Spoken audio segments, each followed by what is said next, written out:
Good evening. Good evening. I think we're just about to start. Welcome. Can everybody get seated? Might have to squeeze in. Well, welcome. Pleased to see everybody here tonight on this cold winter night. My name is Annie Harris, and I'm CEO of Essex Heritage, and you've seen a few of our programs up here on the slides. We work all over this North Shore and the Lower Merrimack River Valley on programs and projects that engage you, the residents, in the wonderful resources and history and heritage we have in this region. I'm very pleased tonight to introduce our speaker, David Reed. David Reed is Vice President of Oncology at Dana-Farber Cancer Institute. That's his day job. But Dave is very active in many things outside his day job and is a very active volunteer. Among other things, he's president of the Board of Trustees for Essex Heritage.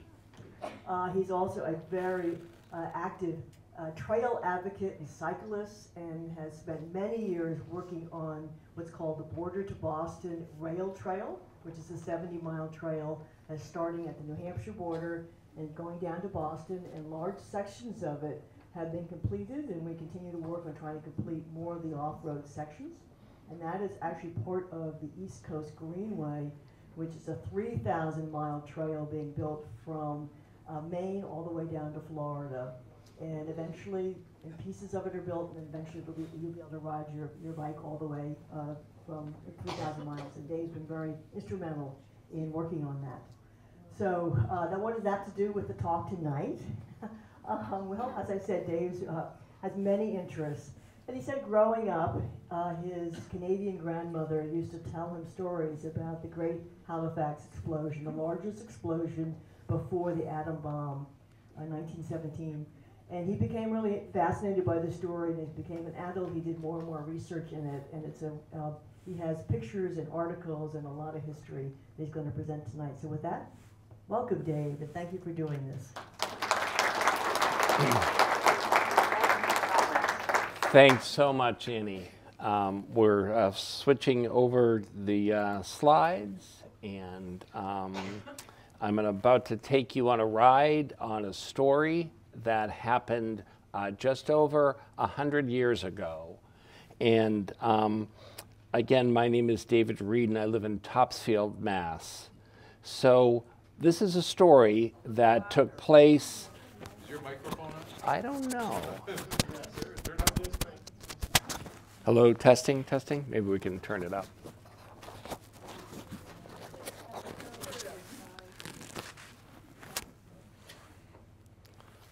Technical difficulties. Yeah, it's on. Charles, why don't you is that better? Any better? No. Okay. I want to make sure you can hear this. See if you can increase the volume on that. So it is at the maximum that it can be. Okay. So why don't we change the location of it? Here, why don't we put it? Yeah. Try now. Okay. How's that? Any better? A little bit better? Okay. All right. We'll try to make it a little bit louder than that. So again, this is a story that takes place during World War I when two ships collided in Halifax Harbor. A chain of events set off the largest man-made non-nuclear explosion in history. And while there are many aspects of the Halifax explosion, the main focus of this talk will be the impressive response and support that our state of Massachusetts gave to Nova Scotia following the disaster. I'll also discuss some of the reasons that a significant event like this is not well known. So the slides you're about to see come from researching historical archives, poring through old newspapers and books, and also some recent photos that I've taken. I will list all of my sources at the end of the talk. My interest of this topic, again, started when I was young in one of our many trips to visit my grandmother, Viola Mason, in Nova Scotia. The city of Halifax is no stranger to tragedy. When the Titanic sank in 1912, just 5 years before, many of the dead were buried in Halifax. Visitors to Halifax still stop by the graves and leave flowers and gifts to this day. Halifax in 1917 did not have the many cars, and the city was full of horse-drawn carriages that could easily be changed in and out with runners to become sleds when the snow came. Automobiles were on the increase, but weren't much good on the hills, on winter roads in those days, and horse-drawn wagons and sleds were still much more common. There were ships in Halifax Harbor at the time of the explosion waiting to load horses for duty in Europe and the Middle East and during World War I.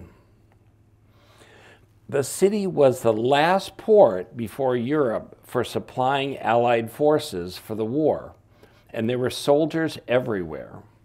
Local merchants found themselves presented with orders of eggs by the thousands and an equivalent quantity of beef and other provisions.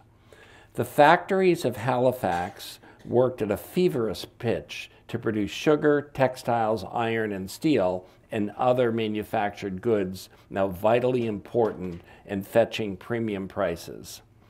The war raging overseas meant that Europe's closest port in North America would be busy. Blackout regulations prevailed during the war.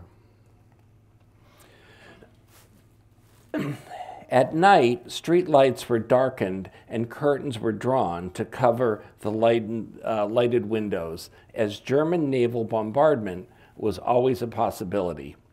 Knitting was allowed by schoolgirls during lectures at Halifax High School to make goods for soldiers. Bandages were rolled at school to be sent overseas. Everyone in Halifax was reaping a golden harvest from all over the country as people poured into the city to get their share. The city was alive with excitement. Few ocean ports are as fortunate as Halifax, having the second deepest harbor in the world after Sydney, Australia. The harbor is connected to another huge body of water called the Bedford Basin.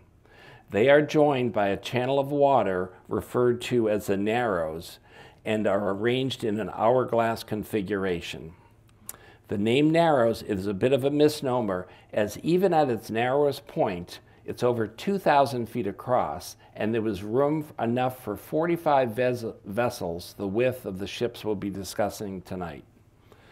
Across the harbor from Halifax is a smaller community of Dartmouth, Nova Scotia, and in 1917, there was still a tribe of Micmac Indians living near the shore. Now, a little bit about the ships involved. The Emo was a 430-foot neutral vessel that handled no war materials and had the words Belgian Relief painted on the side. The Mont Blanc was a 350-foot French merchant marine vessel that was commandeered for the war effort. During wartime, all French merchant ships above a certain tonnage were usurped by the French Admiralty for use in active duty. The Mont Blanc arrived in New York City on November 9th, awaiting assignment. On November 25th, the Mont Blanc captain, Lamadec, received word about the undisclosed mission. She would be taking many types of explosives, as much as she could carry, overseas to aid in the war effort. The crew knew something was up when they were ordered to line every inch of the ship's hold with wood fastened together with copper nails. Copper was used to help prevent accidental sparks. The crew also had to wear canvas slippers when they were loading the boat. It took 3 weeks to get the ship ready, which was completed on November 30th. Then loaded without incident were 21,830 cakes and barrels of wet and dry picric acid, 682 cases of gun cotton, 5,000 cases of TNT. After the explosives were stored safely below on the Mont Blanc, barrels of benzol were then stacked 3 or 4 feet high on the deck and held in place with ropes. The benzol is kind of a super gasoline, which had been added at the last minute. The manifest that was handed to the captain of the Mont Blanc was finally loaded and listed as 2,366 tons of picric acid, 250 tons of TNT, 246 tons of benzol, 62 tons of gun cotton, plus 300 live ammunition shells. Just prior to departure, Captain Lamadec was notified that her final destination would be Bordeaux, France, so he was more than a little nervous when he learned that he'd be in charge of a floating munitions dump crossing the Atlantic. But there was a greater concern awaiting him when he was debriefed by the senior British naval officer stationed in New York. He was told that the small convoy now assembling in the harbor would not accept the Mont Blanc. Overstacked as it was doubtful whether the ship could maintain a fast enough speed for any great distance. The safety of every convoy dictated that all ships were able to keep up and stick together. Just prior to departure, Captain Lamadec was notified of her final destination. Sorry.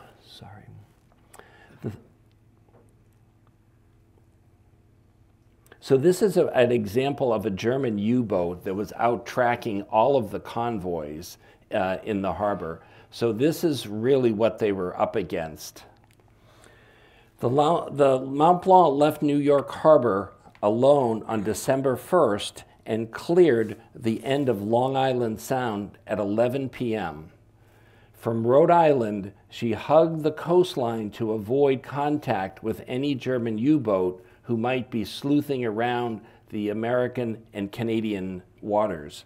Upon reaching mid-Maine, it had to leave the security of the coast and went full speed across the Bay of Fundy to Yarmouth, Nova Scotia, until it was able to hug the shore again north to Halifax.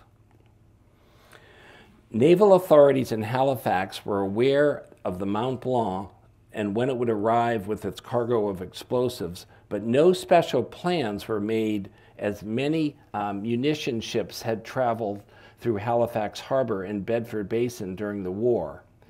Ships carrying explosives were supposed to fly a red flag to warn others of their cargo, but that rule was suspended, ironically, due to the war. Commander Frederick Wyatt was the chief commanding officer of the British Royal Navy stationed in Halifax, and was technically in charge of navigation in the harbor and the pilots who were experts at navigating through particular bodies of water. On December 3rd, the ship, the Emu, drops anchor in Bedford Basin of Halifax en route to pick up relief supplies in New York. Commander Wyatt was notified of the comings and goings of all ships. On the afternoon of December 5th, the examining officer informed him by telephone of the arrival of the Mont Blanc. He also told him that the Emu was ready to leave. The Mont Blanc had just arrived outside the harbor in the late afternoon of December 5th. The Mont Blanc had just arrived in the harbor, and pilot Francis Mackay was transferred from an outgoing vessel and guided the Mont Blanc to the oncoming ship examination point. It was here that Mackay had become privy to the knowledge shared by few others other than those on board of the ship's contents. The ship's papers were cleared by the authorities, and the Mont Blanc was ordered into Halifax Harbor. Just then, a signal from the gunboat at the entrance to the harbor instructing her that the underwater submarine nets were drawn nightly to protect the harbor at dark were about to close. So instead, they were directed to go back and drop anchor for the night out by the mouth of the harbor. It was too late for the Mont Blanc to enter the harbor by a matter of minutes. The ship then retraced its course 1.5 miles back to McNabb's Island, and with its 4 forts to protect the harbor to spend the night. On board, in addition to Francis Mackay, were Captain Lamadec and his crew of 41. Also on December 5th, the Emu was supposed to be refueled with coal by 3 p.m. and long on its way out of the harbor. But the refueling of the ship didn't arrive until after 5 p.m., and by the time the submarine nets were closed, it too had to wait until morning to leave. The evening of Wednesday, December 5th, was fairly uneventful in the city of Halifax. Records show that St. Mark's Church had an evening fair, and the same night, the Grove Presbyterian Church had a celebration to acknowledge paying off its debt. At dawn on Thursday, December 6th, the submarine nets were opened and the ship started to move. The captain of the Mont Blanc ordered the anchor raised and called for the engine room for slow ahead. Per protocol, he had been tuned to the commander of the ship over to harbor pilot Mackay. At the other end of the Narrows, the captain of the Emu was basically making the same decisions at the same moment.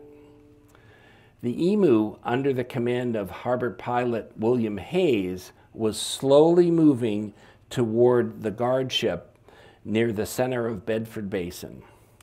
The Mont Blanc and the Emu were still 6 miles apart at this point. The Mont Blanc entered the harbor through the now open submarine nets.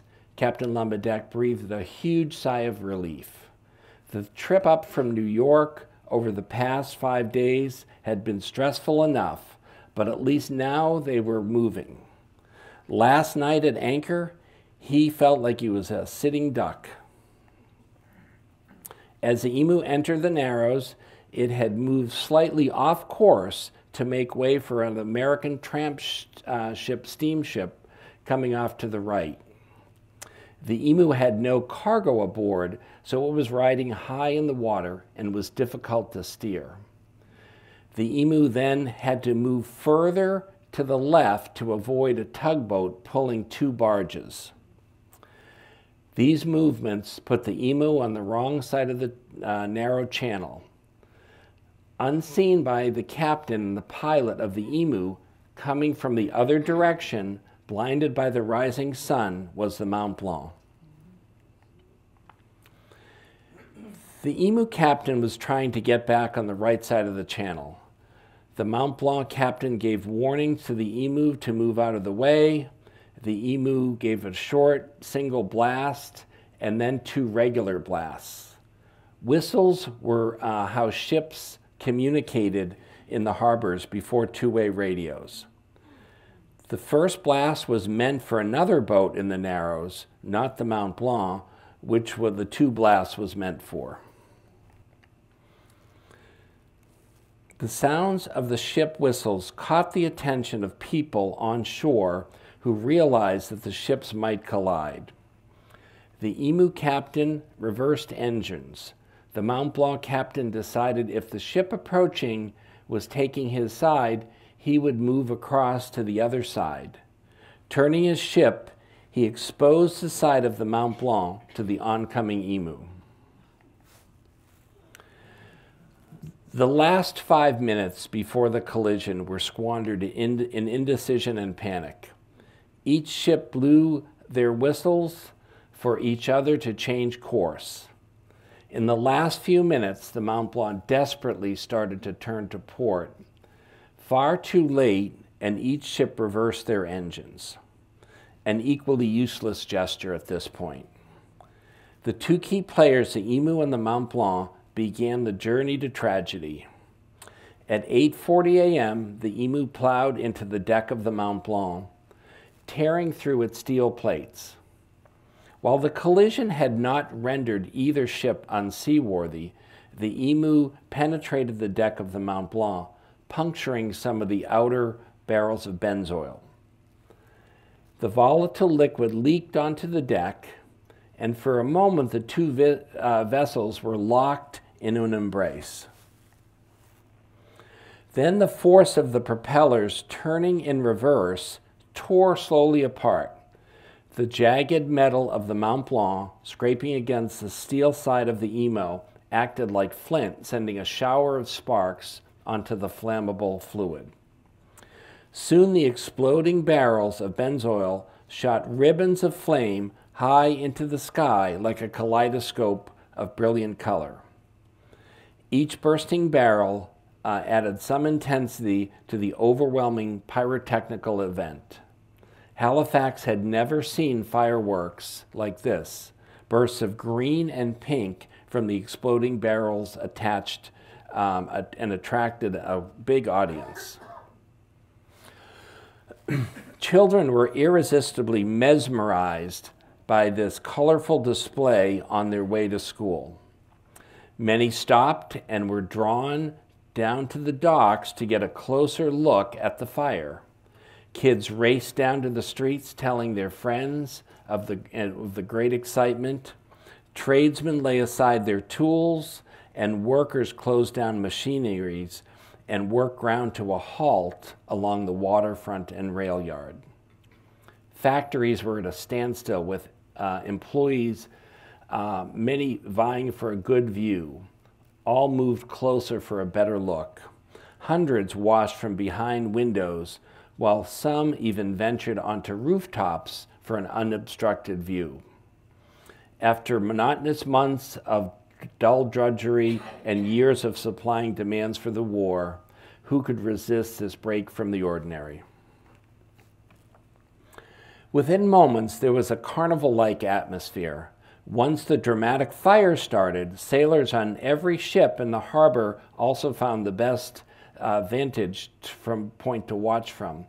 The fire on board the Mont Blanc was soon out of control.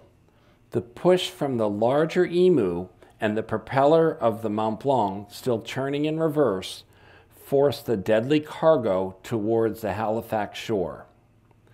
The captain tried to organize his men to fight the fire, but when an exploding barrel of benzoil splashed a man's coat, erupting into flames, he ordered the lifeboat stations made ready.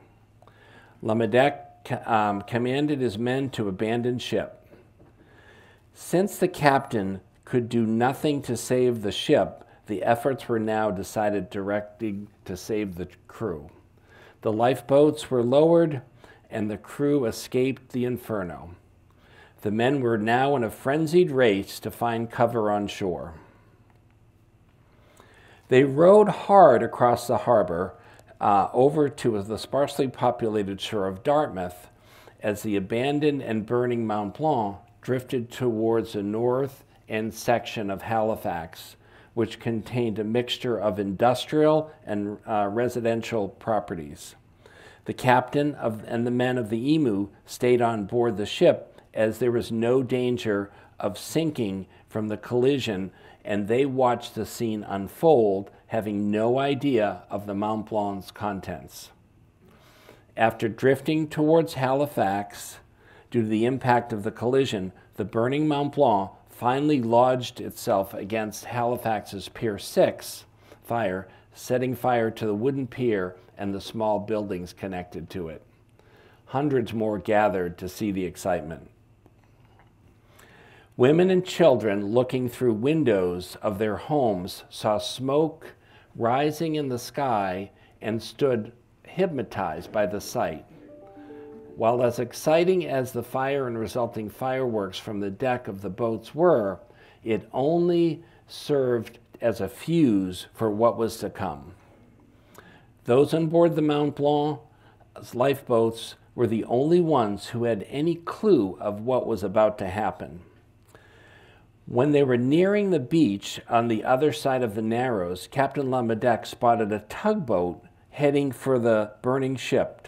He started shouting, "Go away, the ship is going to explode," in broken English. But it was to no avail, and there was no indication that anyone on the tugboat had even heard or seen his waving arms. Within minutes of abandoning the ship, the French crew of the Mont Blanc came ashore on the Dartmouth side. As they went ashore, the crew immediately tried to alert spectators on the shore of the impending danger. They didn't speak much English, and their wild hand gestures were greeted with bewilderment and amusement to what was already turning out to be an exciting morning. Within minutes in the crowd was heeding the warning. One of the crew members took matters into his own hands. Thinking quickly, he grabbed a baby from a mother's arms and ran into the woods for safety. The crowd, of course, chased him until he thought they were out of danger, and the perceived kidnapper was able to save many lives. At approximately 5 minutes past 9 in the morning on December 6th, 1917, close to 6 million pounds of explosives on board the Mont Blanc detonated. The explosion caused 3 major forces to be released: a tidal wave tsunami, an earthquake-like ground shaking, and an extreme wind pressure from the explosion that caused most of the destruction. Within a thundering roar, the exploding chemicals rocked Halifax and Dartmouth with violence. In 1/50th of a second, the Mont Blanc vanished into a searing ball of flaming gases and shot up 1,000 feet in the initial ball of fire until most of it vaporized. Oh, sorry, that was one back there.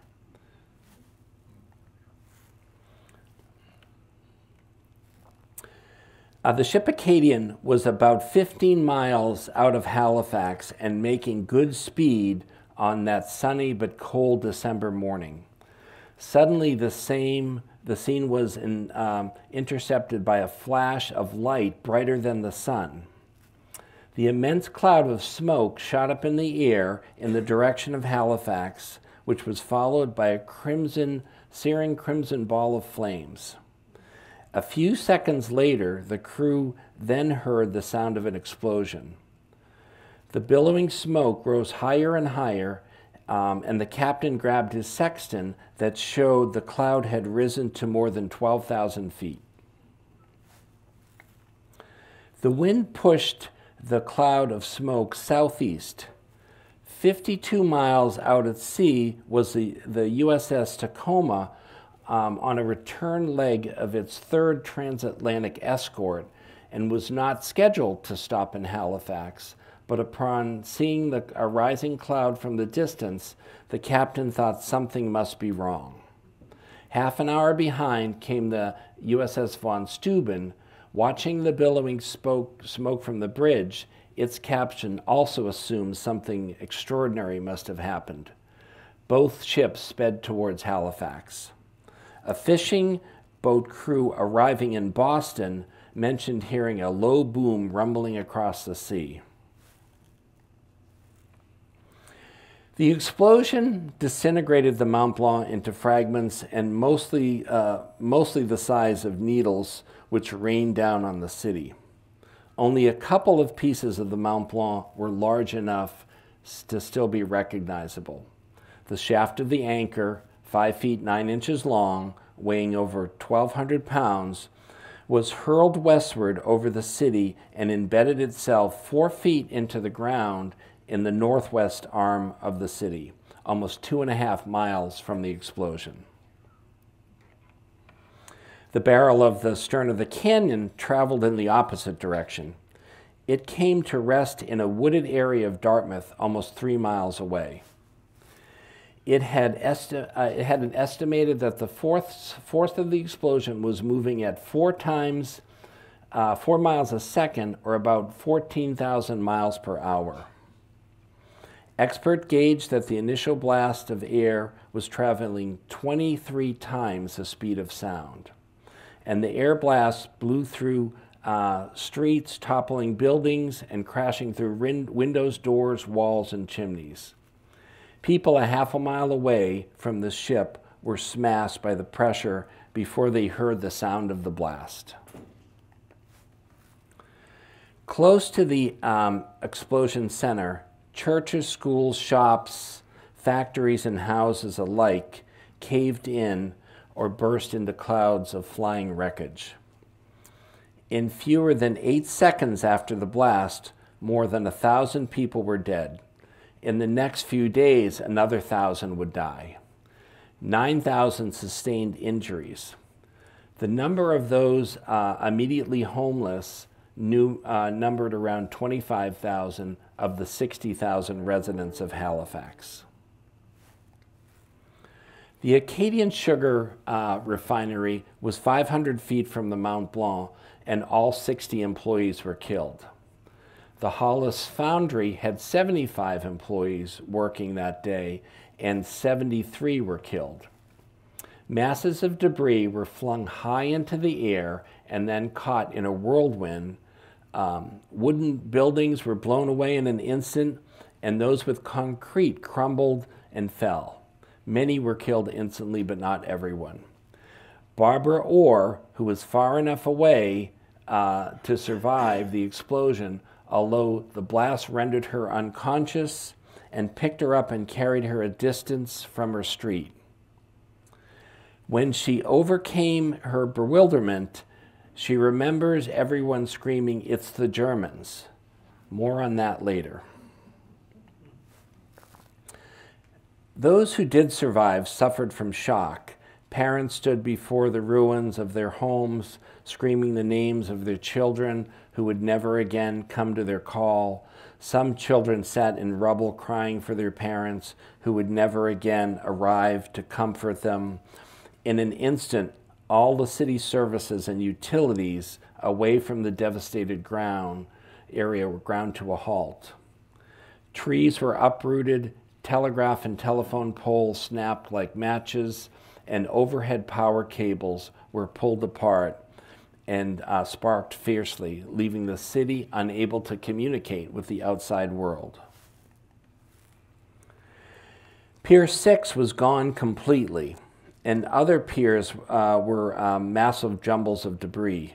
Nearly every ship in the harbor was tossed around by the explosion and then by the tidal wave that followed. As mentioned, the Emu, weighing over 5,000 tons and a length of 530 feet, was tossed onto the Dartmouth shore. The SS Cologne was in port picking up horses to take to Europe for the war, and 37 of its crew were killed. The sister ship to the Titanic, the Olympic, was in the harbor but far enough away to survive the blast. It contained 5,000 workers from China who were on their way to Europe. Ships awaiting convoy to the war were not allowed to disembark their passengers, so that probably saved the lives of these Chinese workers. Immediately following the blast came a tsunami-like tidal wave from the harbor which washed over the rubble. Massive amounts of debris, including dead bodies, were then washed back into the harbor by the returning waves. The harbor was littered with wreckage and bodies for days, with corpses still being recovered on the shore a week later. Others were washed out to sea, never to be recovered. The tidal wave also crashed against Dartmouth side with incredible force. Houses were swamped, and the shanties of the wigwam of the Micmac Indians were obliterated. Ironically, all but one of the Mont Blanc's crew had survived after rowing to safety on the Dartmouth shore. Some of the Emu crew had survived all on the bridge except one, After the water from the tidal wave had receded from both shores, Halifax and Dartmouth continued burning as fires spread. A rising column of smoke now rose to 3 miles in the sky. Every building within the mile was severely damaged, and the collapsed houses and overturned wood and coal-burning stoves set the fire to the ruins. Houses caught on fire much like kindling. There was no available means to extinguish the fires. Rescues of those under the houses was extremely difficult. Speed was essential because of the rapidly spreading fires. In many cases, whole families had to be left where they were to burn to death, because others could be gotten to more easily and quickly. Many rescuers were sick at having to abandon so many people. One rescuer was quoted as saying he regretted not having his revolver with him, as at least he could then have spared some further pain and suffering. Parts of Halifax burned for more than a week, fueled by the winter's load of coal contained in most basement bins, burning many to death and removing all traces of occupants. The majority of bodies eventually recovered were from the Richmond area of Halifax and were charred by fire, many of the point, though, being unrecognizable. In some cases, photos were taken far enough for the epicenter of the explosion to allow structures to be still standing. You'll see buildings with protruding walls rather than being pushed in walls. The extra low pressure created a vacuum after the high pressure blast went by at over 14,000 miles per hour, causing air within the homes to explode, forcing the walls outward. Roofs and ceilings collapsed on top of their owners. Floors dropped into basements and trapped families under the timber beams and furniture. In those buildings that did not collapse from the explosion, windows were pounded into vicious dagger blades and needles the size of splinters into a whirling blizzard of shattered glass. The glass spared few, especially anyone unlucky enough to be standing in front of the window while watching the burning ship below in the harbor. Many people reported passing out, while others who had been watching the fire seconds before woke to find themselves unable to see. This map of the blast zone with the most devastation, but there was hardly a pane of glass left intact in the entire city. Windows were broken more than 50 miles away. My grandmother told me that my grandfather, then age 12, was out in his yard splitting wood that morning 150 miles away, north of Halifax, and heard the explosion. At the nearby rail yard, freight and passenger cars were hurled onto the road and across the harbor. 3 miles of rail and twisted track were intertwined within the wreckage of the freight cars, and over 100 passenger cars were pulverized into pieces. The regular train to Halifax, which had been running late, felt the shock of the explosion in Rockingham, Nova Scotia, tilting some of its cars. The train inched as far as it could into the city before stopping before they saw the first survivors. The conductor then decided to fill the train with as many wounded as he could and take them out of the city back to Truro. 3 children died en route to Truro. Some residents who were away from the city returned home that night and could neither find their home nor their street in the destruction. George Graham, general manager of the Nova Scotia Railway, had to spend the night in his private rail car at the North Street station when the yard rocked and shuddered. Outside, most of the 400 ruined rail cars surrounded him surrounded him were on fire. Others were tipped over and others smashed flat. When he tried to send a telegram from the Halifax office, he learned that all the wires were down, so he set off on foot. He walked and ran 3 miles from Halifax to Rockingham Station and counted 25 of his dead railroad workers along the way. Sorry, I'm having, From Rockingham, he sent a message via telegraph. Organize a relief train and send word to Wolfville and Windsor to round up all doctors, nurses, and Red Cross supplies as soon as possible.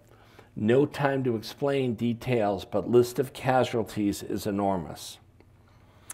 But beginning at 9:26 a.m., other telegrams began flicking between other areas of Nova Scotia, New Brunswick, Ottawa, Montreal, Boston, and New York. The telegrams mentioned the collision, a possible fire and explosion, several deaths, and that the city was cut off from the rest of the world. All wire communications with Halifax to the outside ports had been severed. Dr. McGrath of Kentville, Nova Scotia, eventually received word of the telegram and immediately boarded the next train to Halifax. Upon arriving in Rockingham, they had to disembark and walk the rest of the way because the track was so twisted. They struggled through the debris, which had just started being cleared by the military. Dr. McGrath later wrote that the bodies were stacked like cordwood on both sides of the street, with fires burning all around. Truro, 60 miles from Halifax, was rocked by the explosion. Dishes fell from cupboards and horses rushed wildly into the streets. To get the people out of the city, the old Dominion Atlantic Railway offered free passengers a train ride to anyone wanting to leave the city. But the night of December 7th, over 400 homeless and injured had been relocated to Truro. George Graham's wireless message was soon picked up by operators along the eastern seaboard. A bank in Boston received the telegram that Graham had sent on his private banking wire about 2 hours after the explosion. The banker called on Henry Endicott, chairman of the Massachusetts Committee on Public Safety.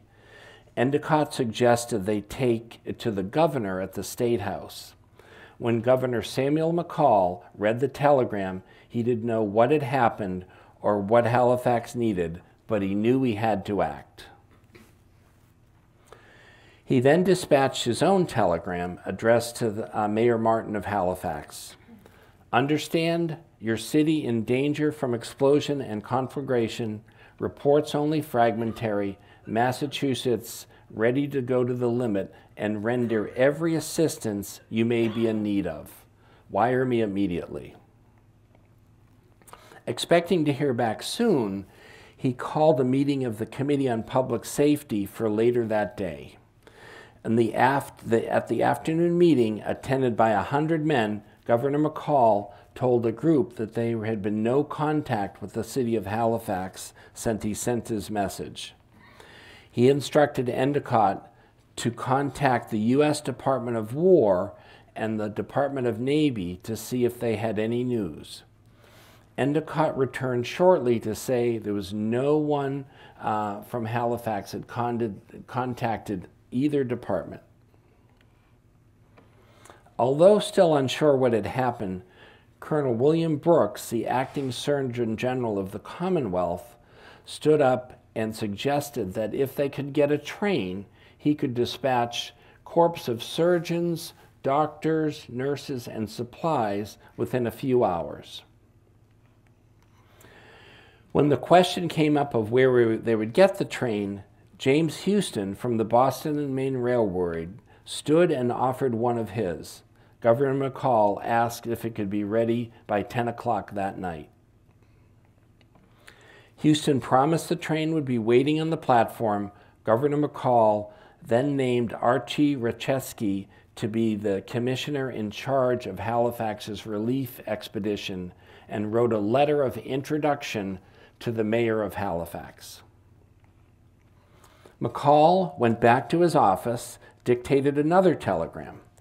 Since sending my telegram this morning, offering unlimited assistance, an important meeting of the city's citizens has been held, and Massachusetts stands ready to offer aid in any way you can avail yourself of it. We are prepared to send forward immediately a special train with surgeons, nurses, and other medical assistants, but await advice from you. Still no reply, as much of Halifax remained isolated from all communications.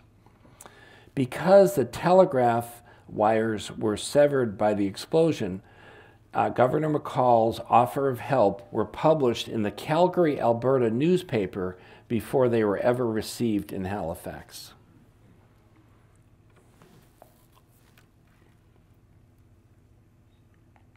Back in Halifax, the USS Tacoma that had been seen the rising cloud of smoke that morning finally got to the harbor at 2 p.m.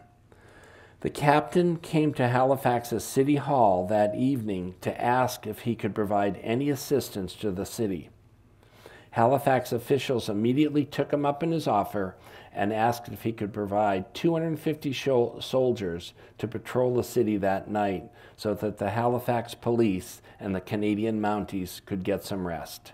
He obliged within minutes. Still not receiving a reply from the governor sent a third message.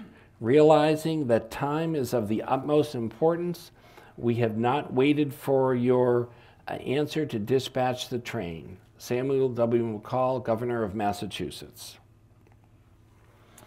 On that Thursday night, the explosion, 13 medical professionals and 6 Red Cross disaster workers left by train at 10 p.m.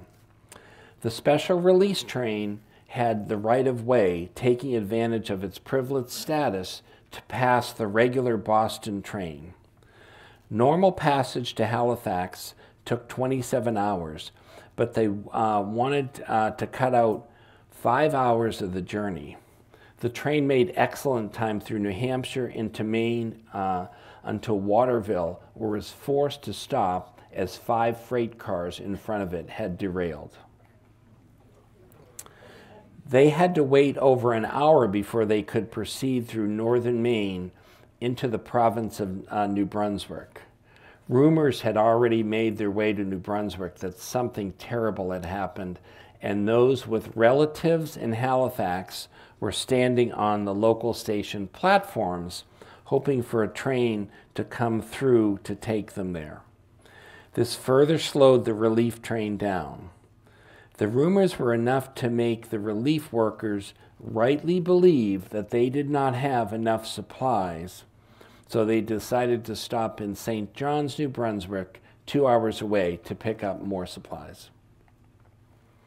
When they reached St. John's, they had finally learned more about the true extent of the disaster. It was worse than anyone had ever imagined. Kate McMahon of the American Red Cross wrote, "At every stop, we learned the size and consequences of the disaster. Leaving St. John's, they were now in the midst of a blizzard. The train pushed through drifts, but by the time they reached Moncton, New Brunswick, the snow had become a whiteout, and the drifts were too high for the engines to push through. They then switched engines to a more powerful one with a snowplow. Then at Folly Mountain, 70 miles from Halifax, the train stopped. An enormous snowdrift was blocking the tracks. Racheski pleaded with the conductor to have the crew try to shovel them out reminding them of the uncertain but dire situation in Halifax. Soon the train crew was outside shoveling, and after a while the train lurched forward to see if they could break through, but it was as if they would hit a cement wall. This further compacted the snow and made shoveling even harder. But they pressed on with shoveling as it was the only option, and the snow was flying on both sides of the train. This is not that night because it was at night, but this is Folly Mountain, and this is an example of a train a couple years before that got stuck in the same place, and they were, shoveling it out. So the relief workers aboard woke to the lurching train to cheer the shovelers from the windows. After another hour of shoveling, they tried again, and this time the engine felt the snow shift when he rammed the train into high gear in front of him, to the drift in front of him. He kept up the pressure as the train inched forward, and the passengers applauded.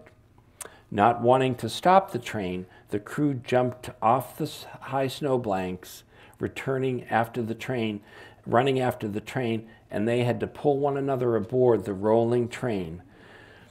The relief train from Boston that was supposed to be an express to Halifax and expected to set a speed record was now just inching along. As the first train left Boston the night of the explosion, a second train was also dispatched the following day at 6:30 p.m. with every necessary item to equip a 500-bed hospital. The rescue party was led by Dr. Ladd, a predominant pediatric surgeon at Boston Children's Hospital. It had 65 nurses on it, 29 doctors, and others from the Red Cross. I work in the Longwood medical area, and I can tell you with the traffic, it does not look like this now in front of Children's with a lawn and cows. To add insult to injury, that night of December 7th, the temperature in Halifax had dropped to 17 degrees Fahrenheit, and more snow started falling, and by Friday morning, it had become a fierce storm with winds of 40 to 50 miles per hour, significantly hampering the already overwhelming rescue effort. On Friday, December 8th, the cities of Halifax and Dartmouth were silenced from the factory whistles and the school bells calling workers and students. With the first light of the day, the snowstorm moving northeast up the coast had started and had soon become a blizzard. By late afternoon, 16 inches of snow had fallen with waist-high drifts. When the snow met the heat from the burning wreckage, it turned water into water which quickly froze, making the rescue efforts even more difficult, if that's imaginable. Soldiers sifting through the devastated area on Friday heard the cries of an infant, and they dug through the rubble and the snow to find an 8-month-old baby. Their joy was quickly thwarted after further digging discovered the bodies of 5 siblings and their mother dead next to them. On Saturday morning, the first relief train finally arrived in Rockingham, just outside Halifax, at 3 a.m. They could go no further as the snow blocked their path again. After more shoveling at 6 a.m., they pulled out of Rockingham Station in the dark. The relief workers were overjoyed at seeing the train moving again on its last leg, but their mood certainly turned somber as daybreak revealed the devastation that lay before them.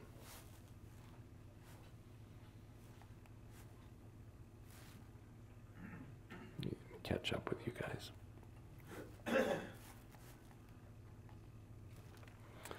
The train was met by Mr. C.A. Hayes, president of the Canadian Government Railway. Richeski handed a letter from Governor McCall to Mr. Hayes to read. Richeski was surprised to see the tears spill across his face as he spoke. Just like the people of good old Massachusetts, I'm proud of them. I was born in that state, having formerly been a resident of West Springfield. Anything that I or my railroad can do is at your service. Rychesky and other key members of the Boston relief team were then put in a car to take them to City Hall at once. Upon climbing in, they noticed that there was blood in the back seat, and the driver explained that his wife and all 4 children had been killed in the explosion. One of the next things they noticed during the ride was that there was no windows left in any of the few standing buildings in the city, and those with clocks with their hands had all stopped at 9:05 a.m., the time of the explosion. When they arrived at City Hall, Rychesky, who informed the city officials that Massachusetts would do what they could to gather supplies, raise money, and special equipment. Rychesky and some of his team from Massachusetts then walked through the streets of Halifax in search of a building intact enough to make into a temporary hospital. They came across the Bellevue building, which served as an officers' club. Not one window or door was intact as water was flowing down the stairs, but they still thought it could be fixed up enough to serve as a temporary hospital. The Canadian Army Engineering Corps began immediately converting it to a functioning place so they could start bringing in patients who were still being pulled from the rubble. When the second relief train arrived in Boston, Dr. Ladd and his team were diverted to set up another temporary hospital at St. Mary's Boys' School. I took this picture a few years ago, and actually it's a hobby shop.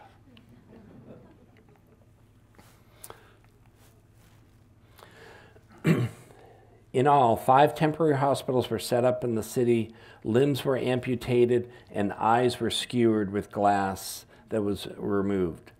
To say it was chaotic, there was an understatement. Family members and even the general public were streaming in to check on all the patients to see if they could find missing and injured loved ones.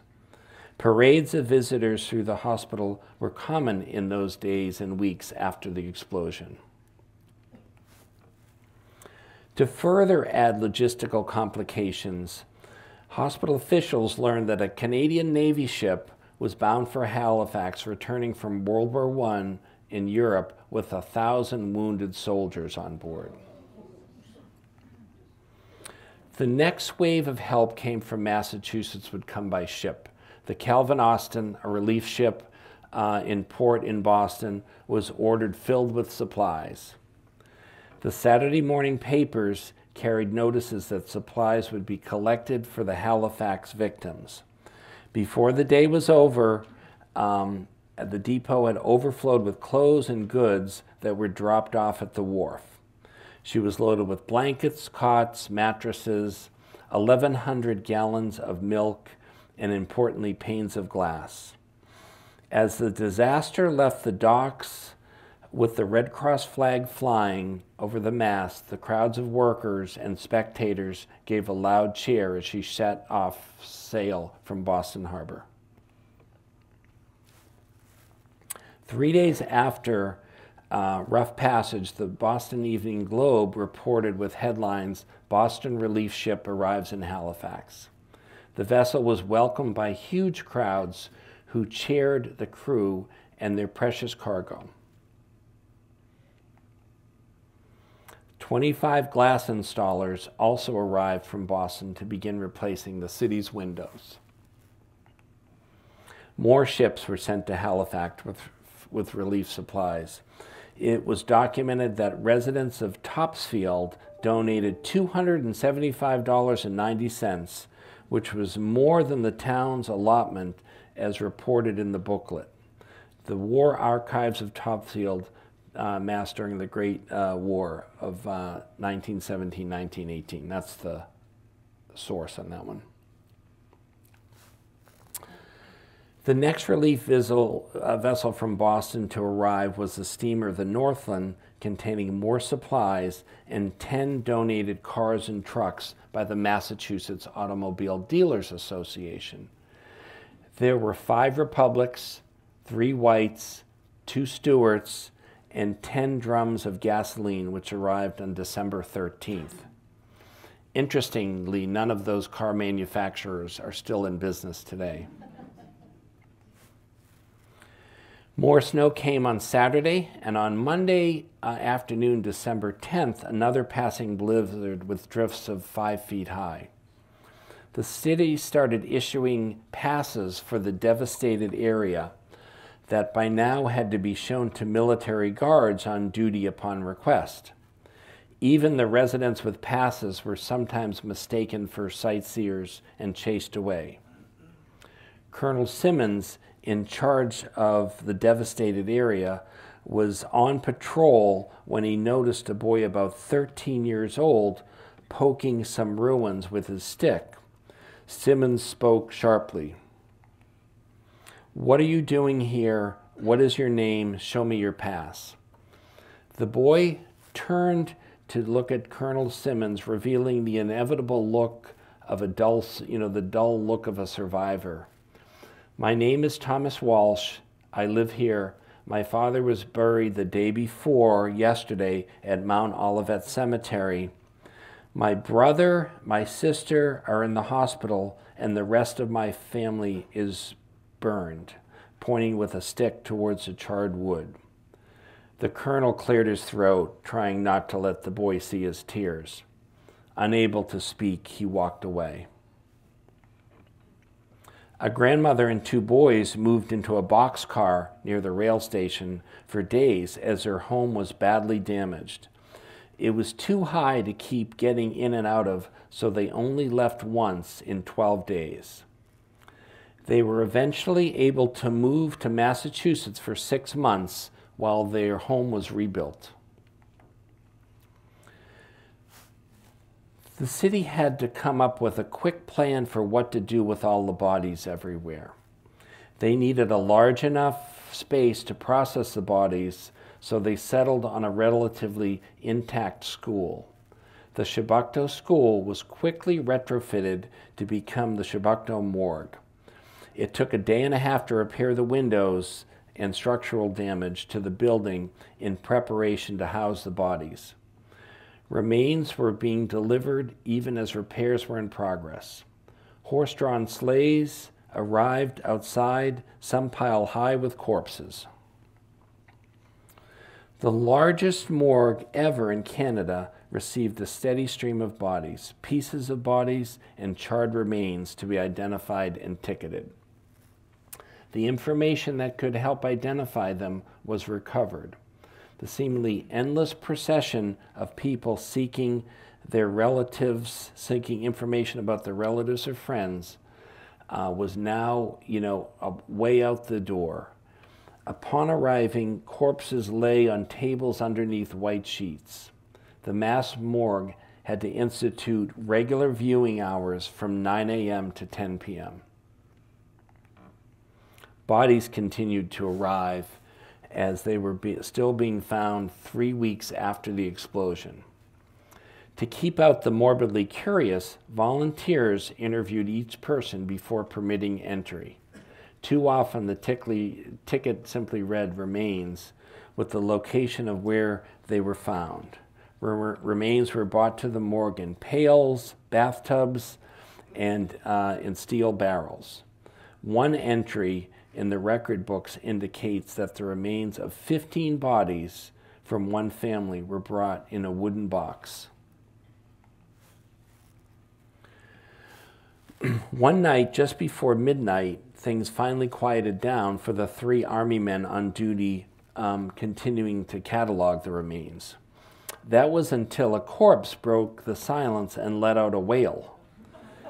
The soldiers froze at what they were doing. They then began cautiously moving down the row of sheets, gingerly lifting each one away from the faces of the corpses.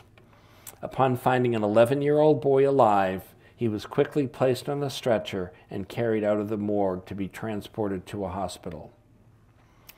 By the end of December, soldiers still sent between 14 and 20 bodies a day to the morgue. From December 6th until the day after Christmas, 1,122 corpses passed through the Chebucto morgue. The last survivor would be dug out 6 days after the explosion. The last remains were found almost a year later. The next problem was to find someone to conduct funeral services, as the churches had lost hundreds of people. Services were often brief and meager, and the clergy were few and overtaxed. Some clergy just remained at the cemetery all day, every day, to perform services until it got too dark to read at night. This is a picture of the Catholic Mass funeral. And here's one from the Protestant service. More than 50 Nova Scotia communities received bodies for burial from Halifax. Grave diggers, too, were in short supply, so ads were placed in local newspapers. From December 10th to Christmas Day, up to 40 soldiers spent days and parts of night digging graves almost continuously. This effort was turning out to be not enough, so some relatives and friends had to dig the graves of their family members themselves. The Protestant orphanage, on hearing the first explosion of drums from the deck of the Mont Blanc, thought the city had been bombed, so they gathered all the children in the basement. When the main explosion occurred and collapsed on top of it, there were 3 adults and 36 children in the building. The 3 adults and 29 of the children were killed, most of them under the age of 6. In all, over 400 children aged 14 and under were killed, and thousands of others were injured or left homeless in one day. As mentioned, 25,000 survivors had their houses destroyed or rendered completely uninhabitable. Initially, after the explosion, those survivors staggered into the streets of Halifax, dazed and bloodied, some with shrouds of glass protruding from them. Then shortly after the explosion, a steady stream of humanity from the center, formed from the center of the city, many injured and all homeless. They started heading for any nearby field. More than 3,000 panic-stricken people who had nowhere to take refuge went to Point Pleasant Park in the southernmost end of the city. They sheltered under the trees and bushes and cut down branches for fires to stay warm. Soldiers patrolled the park on horseback to ensure the chaos stayed somewhat under control. The confusion following the explosion would last for months. The chaotic nature of the situation was further compounded when families were frequently separated and children were sent to different hospitals other than where they weren't with their parents. Many were too young to tell authorities their names or where they lived. Having no definitive evidence that they or their loved ones were dead, some would spend days and weeks searching for them. Surviving parents spend endless time looking for their little ones, spending heartbreaking years in search for some of them. Parents of those lost were haunted by missing children, continuing to look for them for the rest of their lives. One mother, Charlotte Moore, home with her 2 young children during the explosion, was pinned underneath the wreckage and later rescued by soldiers. As soon as she was able to walk out of the hospital, she scoured the city to find her children. Her hope soared when she had last seen the names of Gerald and Hazel Moore on a legend of a ship that had given refuge to survivors. The youngest child, just a baby, could not give her name, but that was the last trace of them. The mother, never giving up, traveled for years to different parts of Canada or Massachusetts, to wherever she heard that Halifax children had been sent. She later commented to her daughter, Pearl, born after the explosion, that maybe they were living with someone somewhere. If they are, she hoped that they were being good to them and giving them a good home. Friends and relatives were particularly frustrated, especially for the loss of those who had been working near the waterfront. Some men just disappeared with no remains ever possibly found, or they were possibly washed out to sea with the tidal wave. Within days, lists of dead and missing started being printed in the newspapers. They were also filled with many ads desperately seeking information on loved ones.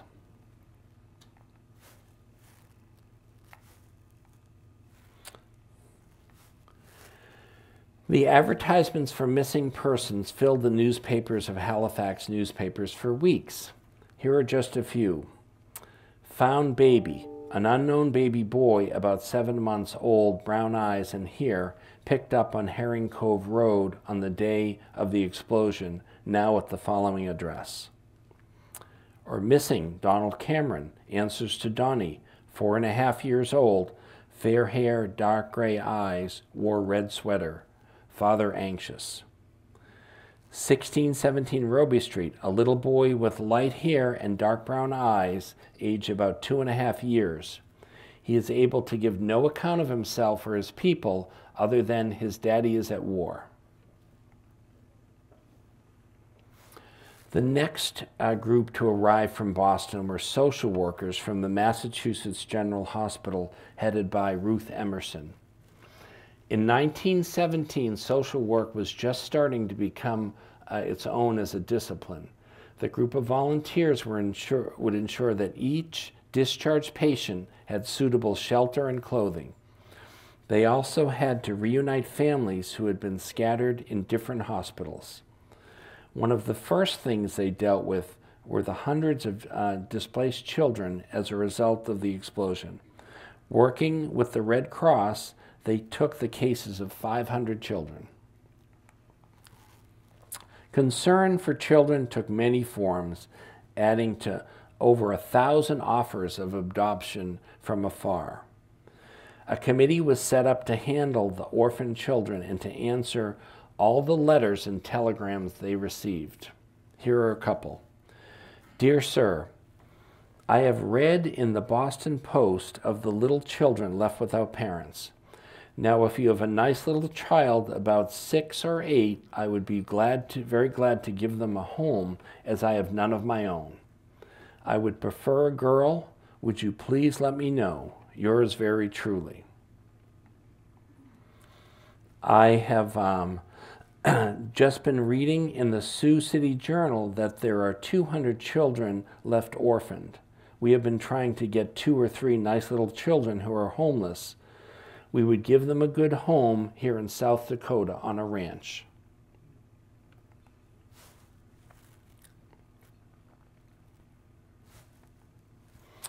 An official from one of the southern states wrote, "Send 50 colored girls at once." This request was certainly not considered, although some asked for strong boys only wanting cheap labor, but most requests were sincere. A week after the explosion, approximately 200 bodies still remained unclaimed in the basement of the Chebucto morgue, and searches continued to find bodies underneath the wreckage. The still unclaimed dead were then put into coffins and gathered outside of the morgue. You can see the piles of coffins here in this photo. The bodies were then buried at the Fairview Lawn Cemetery. Fairview was the only non-denominational cemetery in the city where the Titanics had been buried 5 years early. In the end, over 300 bodies were buried without positive identification, and many hundreds more were never found. The morbidity and mortality to some from the disaster was unique and tragic, to say the least, and incomprehensible for a few families. The extended family of James and Elizabeth Jackson consisted of 10 children and 48 grandchildren, and by the time of the explosion, 8 great-grandchildren.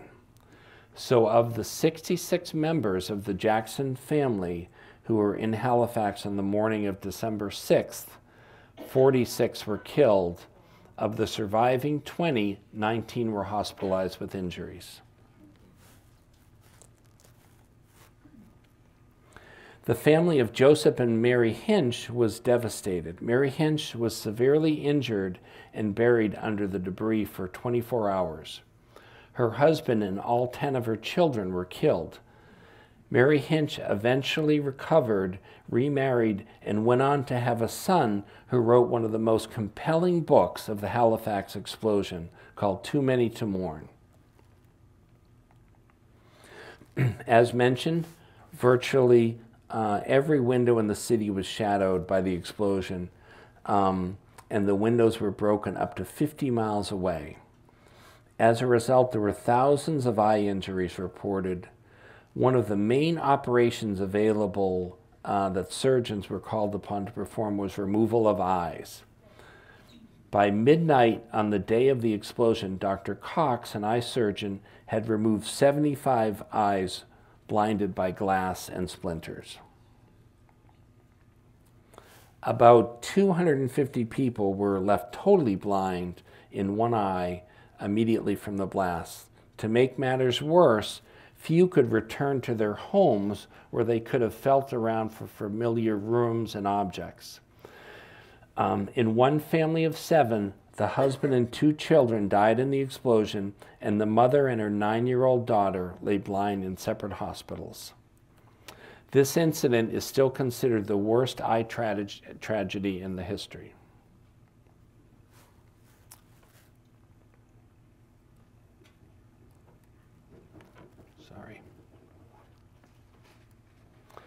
The initial inquiry into the explosion opened on December 12th, only 6 days after the explosion. These proceedings were technically an investigation, not an official trial. The windows of the Halifax courthouse had been blown away by the explosion and were boarded up. There was no electricity in the building, so the room was dimly lit with 2 oil lamps. On December 17th, as the pilot of the Mont Blanc took the stand at the inquiry, church bells started ringing for the mass funeral outside. The prosecutor asked Mr. McKay if he knew what the bells were ringing for, and he said he did not. After an event like this, there is no shortage of conspiracy theories.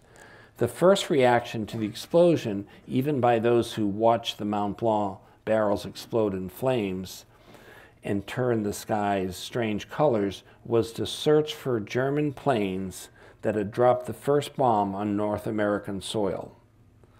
Those who did survive ran out of their houses screaming, "The Germans got us, the Germans got us." Men, women, and children with German names were stoned in the streets and chased by angry crowds, largely made up of people who only a week earlier were friends and neighbors. On December 10th, under the instruction of the military chief of police, they arrested every German citizen, and 3 days after the explosion, 16 were rounded up. Another rumor quickly spread across the city after an injured woman with a German accent in one of the hospitals was in a coma, woke briefly, and asked if it was December 21st yet. When she was told no, she replied that it hasn't happened yet, before slipping back into a coma. This bizarre comment got out, and some people thought that she might be a German spy, so the city braced for another explosion on the 21st, which never occurred. Adding further fuel to the conspiracy was that one of the emu crew, the only surviving member who was on the bridge at the time of the explosion, was hospitalized and found to have had a German book and a handwritten note in his possession.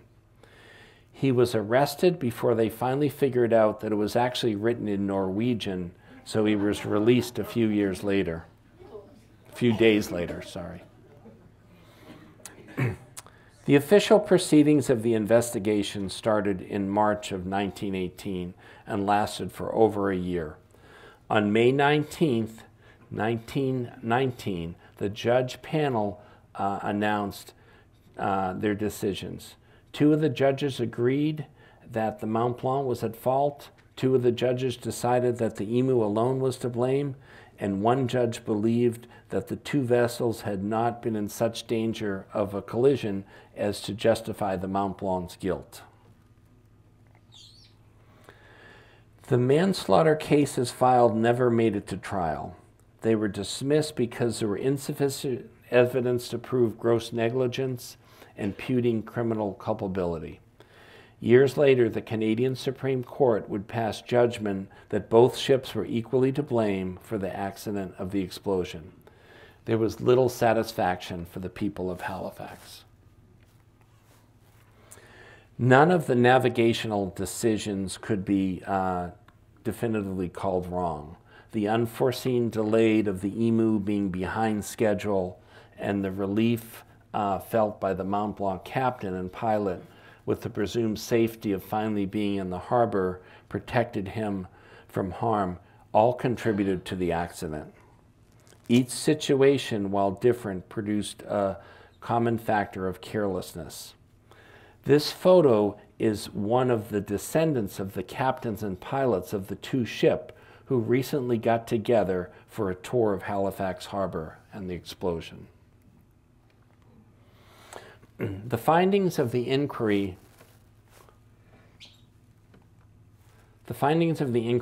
into the piloted systems brought about significant improvements, making Halifax Harbor one of the best run and safest ports in North America.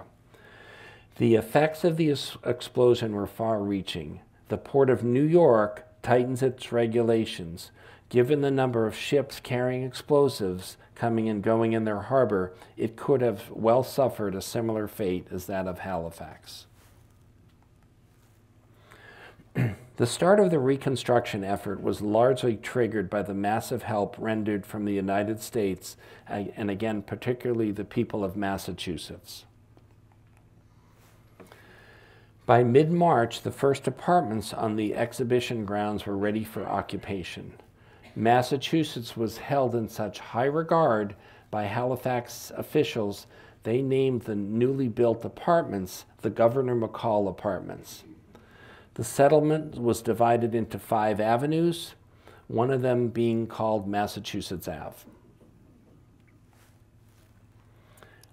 3,000 repairs to houses were completed by late January 1918, which allowed some to return to their homes. But 5,000 people still had no accommodations. The Reconstruction Committee had quickly decided to build tenement-style apartments on the large tracts of public lands. One formerly homeless people sent notes of thanks to the committee. The one bright spot in this awful year of trouble has been what the generous people of Massachusetts has done for us. In September 1918, Massachusetts Governor McCall was scheduled to make a trip to Halifax to see how the reconstruction was coming 9 months after the explosion. The trip needed to be postponed because of the 1918 Spanish flu pandemic. Many survivors of the explosion died from the flu epidemic, and thousands would die in Massachusetts the following year. That year, Nova Scotia would send nurses and doctors across the border to assist our state. Governor McCall was able to make the trip 2 months later in November 1918 and was warmly received. On Friday, November 10th, a special convocation was held for the purpose of welcoming Governor McCall, who was referred to as the fairy godfather of stricken Halifax. Governor McCall delivered a lecture entitled Good Citizenship and was presented with the honorary degree at Dalhousie University. It's interesting to note that only hours after Governor McCall's lecture, at the 11th hour of the 11th day of the 11th month, World War I formally ended. As this audience can tell by now, I have a lot of respect for this politician. And here's a portrait of Governor McCall that hangs in the Massachusetts State House. So I just had to pay a visit and see it. Oh, sorry. You guys didn't see that. There's my man. The relationship between Boston and Halifax continued long after the volunteers left. From 1918 to 1924, the Halifax, Massachusetts Relief Committee continued to work with the city to improve the lives of survivors and the general health conditions in Halifax. The Halifax health system had graduated from being one of the worst in Canada to being one of the best. The Halifax Relief Fund also spent $500,000 on a warehouse where survivors could go shopping for furniture and everything was free. They even supplied typewriters for the newly blind. The building of Halifax took many years, the rebuilding. The devastated area, which was completely leveled by the explosion, provided an opportunity to better align the streets, but everything had to be rebuilt from scratch. Religious tolerance was another byproduct of the explosion, bringing people of different faiths together to worship in the same place, as many churches were destroyed. Many from various denominations attended church together as they waited for their church to be rebuilt. The city's Methodist and Presbyterian congregations were permanently combined.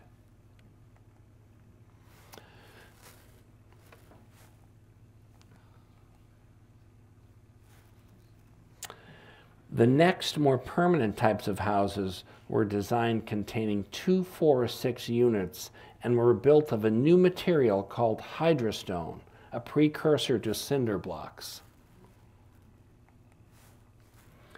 The houses had a Tudor design more familiar to homes in Montreal, where the designer was from. The 328 houses built housed approximately 2,000 people. The area with its concrete sidewalks, planned boulevards, and paved roads came to simply be known as the Hydrostone District, which it's still called today.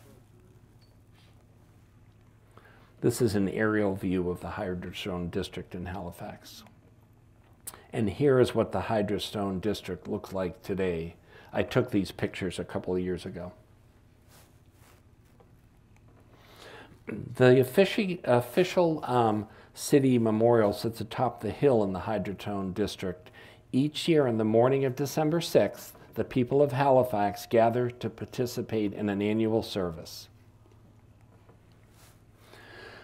The unsolicited help from Massachusetts was immediate and done with the charity in the best sense of the word. The heartfelt gesture had left a lasting legacy in the history of Nova Scotia. Had the disaster occurred in peacetime, it probably would have been more prominently known today.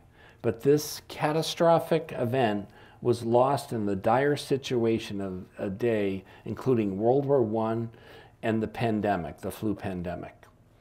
It followed only a few years after the sinking of the Titanic in 1912 and of the Lusitania in 1915.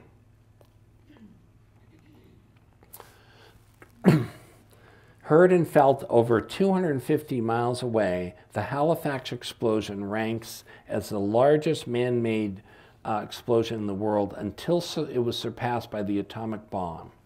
In fact, during World War II, the scientists who were developing the bomb studied the Halifax explosion. Even today, more than 100 years after the event, it's still considered the most devastating disaster in Canadian history. Since there's no accurate census in those days, and with many bystanders, including whole families near the harbors edge disappearing. To this day, there's no accurate death toll. Many believe the accurate figure to be between 2,500 and 4,000.